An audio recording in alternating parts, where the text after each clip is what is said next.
हमारे वर्तमान शंकराचार्यों ने समाज के लिए या हिंदू धर्म के लिए किया ही क्या है। गुरुदेव, क्योंकि मैं संस्था से जुड़ा हूं और आप श्री के इस धर्म में महान योगदान से परिचित हूं, और इसी क्रम में मैंने आचार्य लक्ष्मणानंद सरस्वती जी के बारे में भी पढ़ा और ये जाना कि उड़ीसा में जब क्रिश्चियनों द्वारा कन्वर्जन हो रहा था तो आप श्री से प्रेरणा लेके उन्होंने कितना अच्छा कार्य किया और कैसे हजारों हिंदुओं का धर्मांतरण रोका। तो गुरुदेव, मैं आपसे उनके विषय में और जानना चाहूंगा किस प्रकार से पूरी प्रक्रिया वहां पे क्रियान्वित हुई और किस प्रकार से यह जन आंदोलन हुआ, ताकि और भी जन जन तक मैं ये कार्यों को पहुंचा सकूं। प्रणाम। बैठिए। लक्ष्मणानंद जी तो हमारे पूज्य गुरुदेव ने कहा, आप उड़ीसा के हो, प्रांत छोड़कर बाहर रह रहे हो, बहुत अच्छा है, त्यागी तपस्वी हो। मेरी भावना उड़ीसा में जन जागरण करो, धर्म का प्रचार प्रसार करो, वनवासी दिशाही न हो जाए। हमारे पूज्य गुरुदेव की आज्ञा स्वीकार करके ही वे उड़ीसा में आए, कार्य क्षेत्र बनाया और शरीर उनको क्यों मारा गया सब मुझे मालूम है, लेकिन बोलना आवश्यक उचित नहीं है। उधर ब्यावर सुना होगा, राजस्थान में ब्यावर हमारे पूर्वाचार्य महाभाग की जन्मभूमि है। मुसलमान लोग मेरे पास आए 30 वर्ष पहले, उन्होंने कहा, महाराज हमारे पूर्वज क्षत्रिय थे, विवाह की प्रथा हमारी आपस में ही पुरानी विधा से है, गोमांस का सेवन हम नहीं करते, हमको अपने कुल गोत्र का ध्यान है, कुल देवी का भी ज्ञान है, हजारों की संख्या में हम हैं। हमने कहा कि आप क्षत्रिय थे, हमारे कहने पर हमने जो मंदिर का शिलान्यास किया, जाके देख सकते हैं, विशाल मंदिर में भगवती वहाँ प्रतिष्ठित हैं, वे सब पुनः क्षत्रिय हो ही गए। हमने संकेत किया। आगे राम जी अयोध्या आए तो बहुत हुआ कि राम आए राम आए राम आए।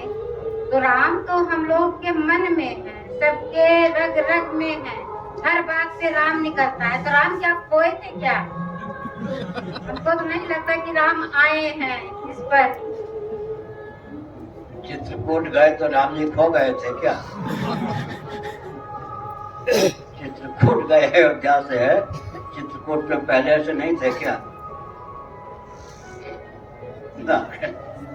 राम जी आ गए, यथास्थान प्रतिमा के रूप में प्रतिष्ठित हो गए।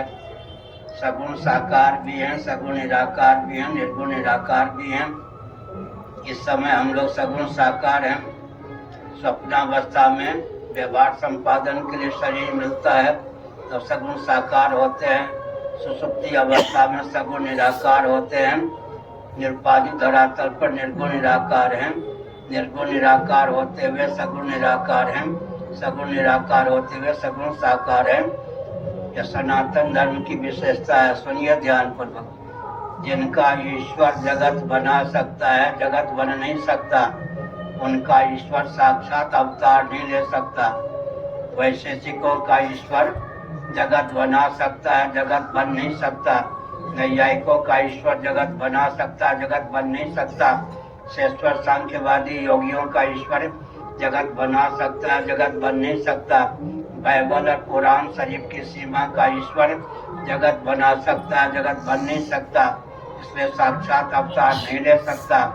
हमारे ईश्वर जगत बनाते भी हैं, जगत बनते भी हैं। अर्चाया में वहरहे श्रीमद् भागवत एकादश स्कंद नवयोगीश्वर संवाद। अर्चा विग्रह की भी विशेषता होती है।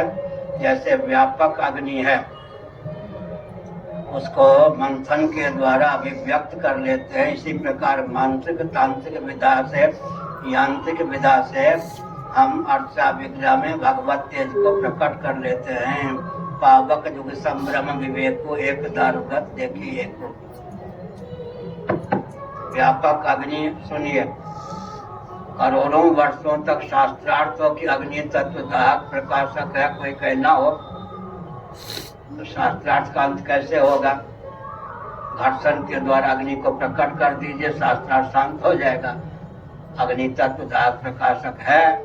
इसी प्रकार से भगवान जब सगुण साकार होते हैं तो शास्त्रार्थ अपने आप बंद हो जाता। हमारे भगवान जगत के निमित्त उपादान मेकर मेटर दोनों हैं, इसलिए अवतार लेते हैं। वर्षों की समस्या का समाधान हुआ, राम जी प्रतिष्ठित हो गए।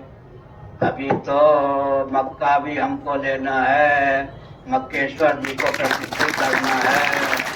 अभी तो क्या हुआ है, बहुत कुछ होना बाकी है आगे। लेकिन अर्चा विग्रह के साथ खिलवाड़ नहीं, विधिवत प्रतिष्ठा होनी चाहिए। प्रतिष्ठा भी विधिवत हो, समर्चा भी विधिवत हो आगे। शरणीय त्र्यंबके गौरी नारायणी नमोस्तुते, शरणागत दीनार्थ परित्राण परायणे, सर्वस्यार्थरे देवी नारायण नमोस्तुते, नारायण नमोस्तुते, नारायण नमोस्तुते। सर्वमंगल मांगल्ये जो दुर्गा सप्तती में परिशिष्ट में भी अंकित है, गीता प्रेस से प्रकाशित। उसका 40 बार 40 दिनों तक पाठ कीजिए, आगे भी करते रहिए। जीविका खूब प्रशस्त मिल जाएगी, धन आपको पर्याप्त मिलेगा। आपके ललाट पर धन की रेखा बहुत उत्तम है।